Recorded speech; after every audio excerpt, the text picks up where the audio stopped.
چلے اس طرح کریں 9-10 محرم کا روزہ ہی رکھ لیں کہ میں ان کی یاد میں اس عبادت میں مشغول ہو گیا ہوں، کچھ تو کریں، اور یہ بڑی برکت والا روزہ ہے۔ دوسری بات آپ سے یہ کرنی ہے کہ ہمیں نبی پاک کی اولاد کا پیار سکھایا ہی صحابہ نے ہے۔ نہیں سمجھ آئی آپ کو بات کی؟ سکھایا ہی، جتنی ان کی فضیلت کی روایتیں ہیں روایت ہی صحابہ نے کی، بتائیں ہی صحابہ نے، یہ محبتیں آئیں ہی ادھر سے۔ ہمیں حضرت عمر نے تو سکھایا ہے حسنین کا اکرام کیسے کرنا ہے، حضرت ابو ہریرہ نے تو سکھایا ہے، انہوں نے تو ہمیں سکھایا ہے۔ کچھ لوگ بڑا مکروہ دھندا کرتے ہیں، وہ اپنی تقریر چمکانے کے لیے مشاجرات بیان کرتے ہیں۔ میں آج بتاؤں گا حضور کے صحابہ کی شان کیا ہو۔ بھئی آپ کیا بتائیں گے، وہ تو اللہ نے بتا دی ہے قرآن میں، وہ تو احادیث میں آ گئی۔ میں بتاؤں گا اہل بیت کی عظمت کیا ہو، بھئی آپ کو یہ انوکھی چیز بتائیں گے؟ وہ تو سارا کچھ قرآن مجید نے بیان کر دیا، احادیث مبارکہ میں موجود ہے۔ آپ ایک راوی ہیں، آپ روایت کریں، آپ بیان کریں پڑھ کے، آپ انتشار کا باعث نہ بنے، عقیدتوں کے فروغ کا باعث بنے، محبتوں کے فروغ کا باعث بنے۔ یہ سارا کچھ سکھایا ہی صحابہ نے، آپ کے پاس کہاں سے آیا؟ آپ کو کیسے پتا چلا کہ صحابہ حضور کی اولاد کا اکرام کرنا؟ یہ صحابہ نے بیان کیا، صحابہ سے ہی ہمیں ملا ہے، یہ صحابہ کی ہی طرز زندگی سے ہم نے سیکھا ہے۔ توجہ کیجئے گا بات پر۔ کوئی کام پڑ گیا حضرت امام حسن کو حضرت عمر فاروق سے، امیر المومنین تھے جناب عمر، تو آپ تشریف لے گئے ملاقات کے لیے حضرت فاروق اعظم کی خدمت میں۔ جب پہنچے تو دروازے کے باہر آپ کے اپنے بیٹے حضرت عبداللہ ابن عمر بھی کھڑے تھے، تو حضرت امام حسن رضی اللہ تعالیٰ عنہ جناب فاروق اعظم کے صاحبزادے سے کہنے لگے آپ یہاں کیوں کھڑے ہیں؟ تو فرمانے لگے کہ والد صاحب کے پاس کچھ مہمان آئے ہیں، تو کوئی میٹنگ چل رہی ہے، کچھ گورنر حضرات بیٹھے، تو مجھے انہوں نے کہا تم ذرا باہر کھڑے ہو، کوئی بات کر رہے ہیں وہ، تو میں آ گیا ہوں۔ تو امام حسن فرمانے لگے ٹھیک ہے، میں بھی ظہر کے وقت مسجد میں مل لوں گا، مجھے کوئی کام تھا۔ تو حضرت عبداللہ فرمانے لگے نہیں آپ چلے جائیں، آپ تو حضور کے شہزادے ہیں۔ انہوں نے کہا نہیں وہ مصروف ہیں، انہوں نے کہا بھی، لیکن امام حسن واپس تشریف لے گئے۔ جب جناب عمر فارغ ہوئے تو حضرت عبداللہ ابن عمر نے بتایا کہ امام حسن آئے تھے۔ تو حضرت فاروق اعظم فرمانے لگے روکا کیوں نہیں، مجھے بلایا کیوں؟ عرض کی حضور میں نے ان سے کہا تھا، عرض کیا تھا، پر وہ چلے گئے۔ حضرت فاروق اعظم نہ گھر گئے نہ مسجد گئے، سیدھے امام حسن کے گھر گئے، دروازے پہ دستک دی، سیدنا امام حسن تشریف لائے۔ شہزادے آپ آئے تھے تو ملے بغیر آ گئے، کہا آپ مصروف تھے، میں نے کہا مسجد میں مل لوں گا۔ تو جناب عمر جذباتی ہو گئے، کہا آپ کو ملنا چاہیے، حضور آپ کے شہزادے بھی باہر کھڑے تھے۔ فرمایا میرا اور آپ کے، میرے بیٹے کا اور آپ کا کیا مقابلہ؟ کیا اس کی ماں کا نام فاطمہ ہے؟ کیا اس کی نانی کا نام ختیجہ ہے؟ کیا اس کے نانا کا نام محمد عربی ہے؟ ہمیں سکھایا ہی صحابہ نے، تم کہاں سے لے آئے ہو بات؟ ان کا اختلاف تھا، قربان جائیں۔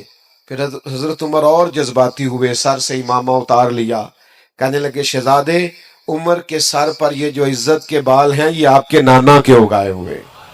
تو جب تک صحابہ کے دروازے پہ حاضری نہیں دو گے، اہل بیت کی محبت کا پتہ کیسے چلے گا؟ ادب کا پتہ کیسے چلے گا؟ ان کی محبتوں کا پتہ کیسے چلے گا؟ علامہ اسماعیل حقی رحمت اللہ علیہ نے ایک بات لکھی، فرماتے ایک دن حضور علیہ السلام تشریف فرما تھے، تو جس کمرے میں حضور جلوہ فراز تھے وہاں جگہ کچھ کم تھی، اور صحابہ بالکل حضور کے مقدس قدموں میں آ کے بیٹھے ہوئے تھے، اور باہر بھی جہاں تک جگہ تھی کونوں میں دیواروں سے لگ لگ کے صحابہ بیٹھے تھے۔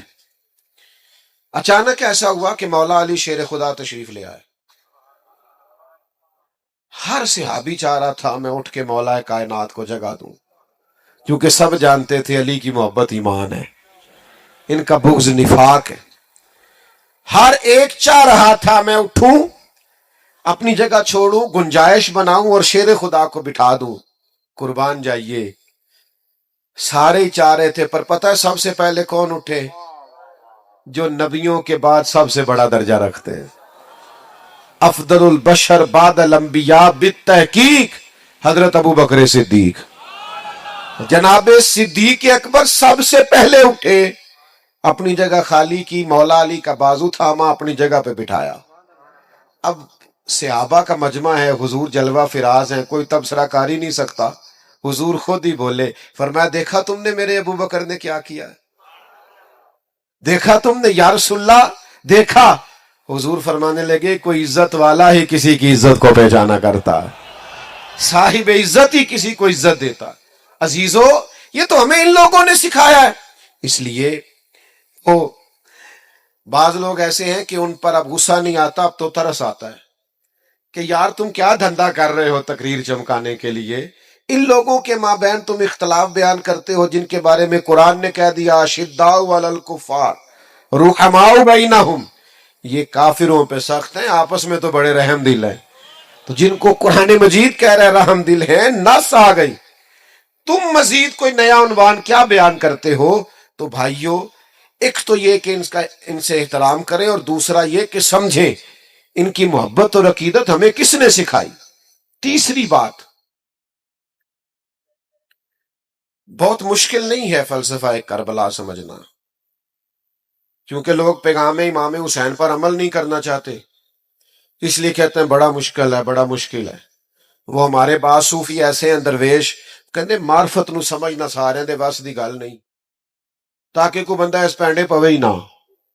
وہ اللہ کے بندے، یہ معرفت کیا ہے؟ سادہ سا اخلاق ہنسنا ہے، باطن کو سنوارنا ہے، اخلاص پیدا کرنا ہے، عاجزی پیدا کرنا، یہی ہے سارا۔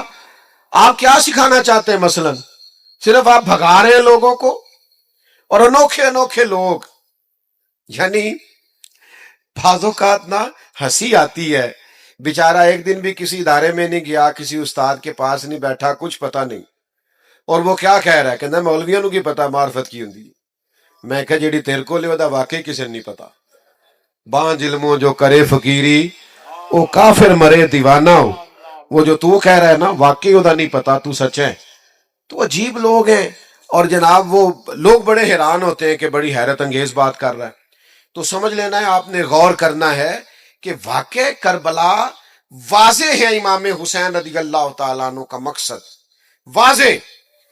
امام حسین نکلے تھے کہ ظلم نہیں کرنے دیں گے، جبر نہیں کرنے دیں گے، بربریت نہیں کرنے دیں گے، غیر اخلاقی انداز نہیں اختیار کرنے دیں گے، کوئی بادشاہ جبر کے زور پر اگر مسلط ہوگا تو مسلط نہیں ہونے دیں گے، ظلم و جبر و بربریت کے خلاف نکلے امام حسین۔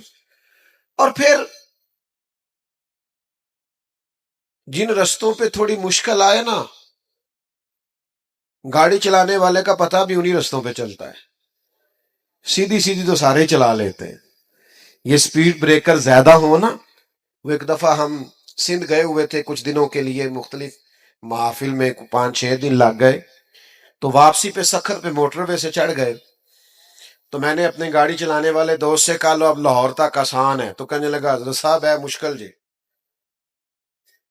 میں کہ کیوں؟ کہنے لگا تو نیند آن لگ پی سیدھی سیدھی جو ہوئی، وہ جڑا اچانک چنچی والا سامنے آتا ہے نا، بندہ ذرا جاگتا رہتا ہے، اچانک سپیڈ بریکر آتا ہے تو آنکھیں کھلی رہتی، جس میں شک ہوتا ہے نا کہ انہیں تو اشارہ بھی نہیں لانا، تو بندہ ذرا احتیاط سے چلاتا ہے، لیکن یہ بالکل ہی سیدھی سیدھی ہے، تو اس میں کیا ہوتا ہے، نیند آنے لگتی۔ لقد خلقنا الانسان فی کبد، اللہ کہتا ہے میں نے انسان کو مشقت میں پیدا کیا، تیری زندگی کا حسن ہی یہ ہے کہ تم مشقت کرے، تو کام کرے۔ میں نے پہلے بھی اسی مقام پہ کہا تھا، مجھے یاد ہے، پھر کہتا ہوں، جتنا بندہ بڑا ہوتا ہے اس کا دکھ بھی اتنا بڑا ہوتا ہے، اس کا زخم بھی اتنا گہرا ہوتا ہے۔ آپ کا خیال ہوتا ہے فلاں بڑا پاپولر ہے، بڑا مشہور ہے، بڑا آدمی ہے، یہ تو کبھی آپ اس سے ملے، یہ اس کے پاس بیٹھے، آپ کو پتا چلے کہ جتنا انسان بڑا ہوتا ہے اس کی تکلیفیں بھی اتنی بڑی ہوتی ہیں، اس کے زخم بھی اتنے بڑے ہوتے ہیں، اور زخم پہ زخم کھا کے جی، خونے جگر کے گھونٹ پی، آہ نہ کر لبوں کو سی، یہ عشق ہے کوئی دل لگی نہیں۔ یہ مشکل کام ہے، آپ کو اس سے گزرنا ہے، اور اس مشقت کو جھیلنا ہے اور یہ جبر سہنا ہے.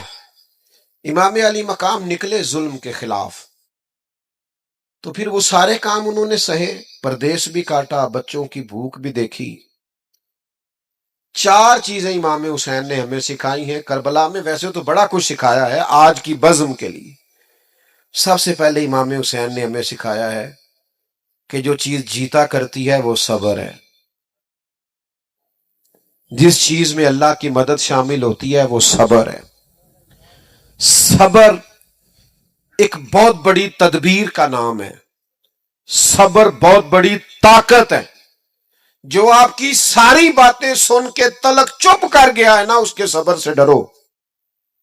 جو بہو پورے خاندان کا جبر سہ کے صبر کرتی ہے، اس کے صبر سے ڈرو. جس کا فیکٹری کا آنر اور مالک اپنے مزدوروں پر ظلم کرتا ہے، جبر کرتا ہے اور ان کی توہین معاذ اللہ کرتا ہے، وہ ان کے صبر سے ڈرے. کیوں؟ اس لیے کہ صبر والا بڑا طاقتور ہوتا ہے. کیوں؟ کہ ان اللہ مع الصابرین، صبر کرنے والوں کے ساتھ اللہ. میدان کربلا میں کیا جنگ تھی؟ ہزاروں کے لشکر سے 72 لوگوں نے لڑنا تھا. وہ جنگ تلواروں سے نہیں تھی، نیزوں کی نیزوں سے نہیں تھی. کربلا میں ظلم کی جنگ صبر کے ساتھ تھی، جبر کی جنگ صبر کے ساتھ تھی. صبر جیت گیا اور ظلم ہار گیا. وہ جو جیت گئے وہ حسین ہے، اور جو 4 سال حکومت کر کے ہار گیا وہ یزید ہے. تو عزیز، صبر اپنی زندگی میں پیدا کریں. حوصلہ. ہمارے اندر نا بڑی بے صبری آ گئی ہے، منٹ منٹ پہ تلخ ہوتے ہیں، لڑائیاں ہیں، جھگڑے. حوصلہ نہیں، برداشت نہیں، قوت نہیں. دل بڑا کرو، ظرف بڑا کرو، صبر پیدا کریں. آپ کو محسوس ہوگا کہ آپ طاقتور ہوتے جا رہے ہیں. دوسری بات ہمیں امام حسین نے کربلا میں سکھائی ہے استقامت. مجھے ایک بچہ کہنے لگا کہ میں بڑے کام کرنا، کوئی بھی توڑ نہیں چڑھتا. میں کہا تو بڑے رہن دے، کوئی ایک ہی کام کر، لیکن استقامت سے کر. پتھر بھی کہیں پڑا رہ جائے نا مستقل، تو اس پہ مٹی چڑھتی رہتی ہے، وہ طاقتور ہو جاتا ہے، وزنی ہو جاتا ہے. ایک قطرہ ٹوٹی سے گرے نا، نل کبھی لیک ہو جائے، قطرہ گرے تو نیچے پتھر بھی ہو نا، گرے ذرا مستقل، اس میں بھی سوراخ کر دیتا ہے. حالانکہ پانی سے پتھروں میں سوراخ، لیکن سوراخ کیوں ہو گیا؟ کہ وہ مستقل گرا ہے. آپ کوئی کام مستقل کریں گے تو فتح یاب ہو جائیں گے. لیکن ہم کیا کرتے ہیں؟ صبح ارادہ اور ہے اور دوپہر کو پروگرام اور ہے اور شام کو بالکل ہی اور ہے، تو پھر کوئی کام نہیں ہوتا. مستقل آپ کام کریں، مستقل بنیادوں پہ. چیزیں آئیں گی آپ کو کمزور کریں گی، کبھی اولاد، کبھی مال، کبھی وطن، لیکن امام حسین سے سیکھو نا. امام علی مقام ایک جگہ بھی کمزور نہیں پڑے. سیدنا امام حسین رضی اللہ تعالیٰ عنہ اتنے طاقتور رہے کہ انہیں اپنے پیاروں کی میتیں بھی اٹھا کے لانی پڑی، تو پھر بھی وہ استقامت کے ساتھ کھڑے رہے. کہیں کھڑے تو ہوں. ضروری نہیں ہے حالات ہمیشہ آپ کے مطابق ہی ہوں، حالات اوپر نیچے ہوتے رہتے. وہ ایک بزرگ تھے تو ان پر کسی نے کوئی الزام لگا دیا، الزام جھوٹا تھا، تو پیار کرنے والوں نے پتھر مارنے شروع کر دیے. تو ایک آدمی گزرا تو پھول پھینک گیا، تو شیخ نے پھول اٹھا کے واپس کر دیا. کہنے لگے آج کل پھولوں کے دن نہیں، پتھروں کے ہیں، بڑی جلدی پھولوں کے بھی آنے والے ہیں، پھر پھول لیں گے تم سے انشاءاللہ. ابھی ہمیں یہ دن بھی تھوڑے سے اسی طرح مسکرا کے گزارنے دو. دن جو ہمارے چل رہے، تو میرے بھائی یاد رکھیے گا اور سمجھیے گا، استقامت سے وقت گزارے. دن تو اوپر نیچے ہوتے رہتے ہیں. تیسری بات، اپنی اولاد کی تربیت سخت بنیادوں پر کریں. بچوں کی ساری خواہشات پوری کرنا بعض اوقات ان کے ساتھ زیادتی ہوتی ہے. جی میں جو انہوں نے کہا میں نے لا کے دی ہے. آپ نے غلط کیا بھیا. آپ کو کچھ چیزیں نہیں بھی دینی چاہیے تھی، تاکہ زندگی میں اگر انہیں کبھی کوئی چیز نہ ملے تو ان کے دل نہ ٹوٹے. ان کو صبر کرنا بھی آئے، حوصلہ بھی کرنا آئے. کبھی کبھی آپ کو انکار بھی ہونا چاہیے. یعنی وہ کچھ لوگ ایسے ہوتے ہیں جن کا پتہ ہوتا ہے ان کو انکار بھی کر دیا نہ جا تیرے حال نہیں ہونا آتے وہ اپنے انہیں مڑ بھی جانا کدھرے نہیں تو نہیں جاتا بندہ کئی دفعہ نہیں بلاتا نہیں جاتا نہیں زیادہ ملاقات کرتا پتہ ہے بندہ اپنا ہے. تو کچھ ایسے تعلقات ہوتے ہیں جو کسی قیمت پہ ٹوٹتے نہیں. تو کچھ ایسا کرے کہ اولادوں کی سخت بنیادوں پر تربیت کرے. دیکھیں نا حضور سید عالم صلی اللہ علیہ وسلم نے تربیت کی ہے اپنی اولاد کی تو کن بنیادوں پہ سرور کائنات نے تربیت کی؟ حضور سید عالم علیہ السلام نے اس بنیاد پر تربیت کی کہ اللہ سے دعا مانگی اے اللہ ایک وقت روٹی دینا اور ایک وقت فاقہ دینا. فاقے رہے ہفتہ ہفتہ فاقے رہے سیدہ پاک کے گھر میں. کائنات کے سب سے عظیم شہزادے تو یہ تھے نا. تو یہ فاقے سے رہنا اور مشقت سے رہنا. حضرت علی رضی اللہ تعالیٰ عنہ خود اپنے بچوں کی تربیت کرتے تھے. ہمارے گلی میں لڑائی ہو جائے نا اور کسی پر ظلم بھی ہو رہا تو ہم اپنے بچے سے کہتے ہیں بیٹا تو نہیں باہر جانا ساڑی نہیں لڑائی. لیکن جب بلوانیوں نے امام حضرت عثمان غنی رضی اللہ تعالیٰ عنہ پہ حملہ کیا تو مولا علی خود تلواریں دے کے دونوں شہزادوں کو دروازے پہ کھڑے کر کے آئے تھے بیٹا تمہارے خالو کا گھر ہے کوئی شریر اندر نہیں جانا چاہیے. اپنے بچوں کو تیار کیا مشقت کے لیے محنت کے لیے جدوجہد کے لیے. اپنے بچوں کو بہت زیادہ دولت جمع کر کے دینے سے بہتر ہے انہیں محنت کا عادی بناؤ. بہت پیسے دے کے چلے جاؤ یہ محنت کے عادی نہیں ہوں گے یہ تو مہینوں میں کھا جائیں گے. اصل کام تو یہ ہے کہ یہ علم والے ہوں ہنر والے ہوں سمجھ والے ہوں. یہ امام علی مقام نے کردار ادا کیا. مجھے ایک دفعہ ایک دوست نے پوچھا کہ علماء کہتے ہیں کہ 3 دن پانی نہیں ملا اور کھانا نہیں ملا تو پھر بھی وہ بڑی بہادری سے لڑے تو ہم روزہ رکھتے ہیں عصر کے وقت اٹھا نہیں جاتا وجود ساتھ نہیں دیتا. تو انسانی وجود میں اتنی طاقت نہیں ہوتی کہ 3 دن کھائے پیے بغیر وہ گزارا کرے تو کیسے ہو گیا؟ تو میں نے کہا آپ کی بات فلسفے کے لحاظ سے درست ہے لیکن اگر کسی کی ماں نے 7-8 سال کی عمر میں سکھا دیا ہو 3 دن بھوکے پیاسے رہنا تو پھر کیا خیال ہے؟ اگر کسی کی ماں نے یہ سبق دے دیا امام راضی کو پڑھیے نا 3 دن روزے رکھے سیدہ فاطمہ نے مولا علی نے امام حسن اور حسین نے لیکن جب بھی افطاری کا وقت آیا دروازے پہ کوئی مانگنے والا آیا سارا اسے دے دیا. 3 دن مسلسل روزہ ہے اور افطار کے لیے کوئی خاص بندوبست نہیں ہے. تو جن کو 7.5-8 سال کی عمر میں عادت تھی نا میرے بھائی 3 دن بھوکا پیاسا رہنے کی انہیں پھر کربلا میں بھوکا پیاسا رہنا پڑا تو مشکل درپیش ہی کوئی نہیں آئی ان کو کوئی تکلیف.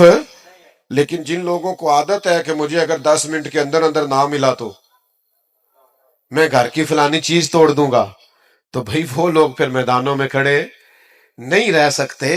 یہ حوصلے ہمت کرنی پڑتی. چوتھی بات جس پر میں اپنی گفتگو کو سمیٹ دوں گا امام حسین نے ہمیں ایک سبق دیا ہے کہ جیت وقتی نہیں ہوتی جیت دائمی ہوتی ہے. میدان میں رہنا شرط ہے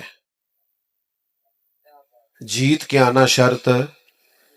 جوانوں دیکھ رہے ہو میری طرف یہ جو لوگ 6 مہینے کسی دینی کام میں لگ جاتے ہیں وہ کہتے ہیں انقلاب کیوں نہیں آیا. مجھے کچھ دوست کہتے ہیں آپ کو سالوں ہو گئے تقریریں کرتے انقلاب کیوں نہیں آیا. میں کہتے نہیں نہ نظر آؤں مینوں تے آیا نظر آؤں ہے. یہ دیکھو نا یہ بے موسم پھل ہے جوان ہی جوان آئے ہوئے ہیں سارے. یہ انقلاب نہیں.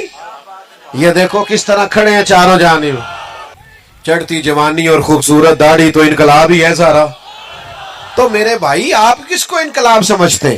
باقی جہاں تک اس بات کا تعلق ہے کہ آپ محنت کرتے ہیں تو دنیا کیوں نہیں بدلی تو بھائی نوکر کا کام یہ ہے کہ مسجد ٹائم پہ کھول لے اذان ٹائم پہ دے نمازی تو رب بھیجا کرتا ہے.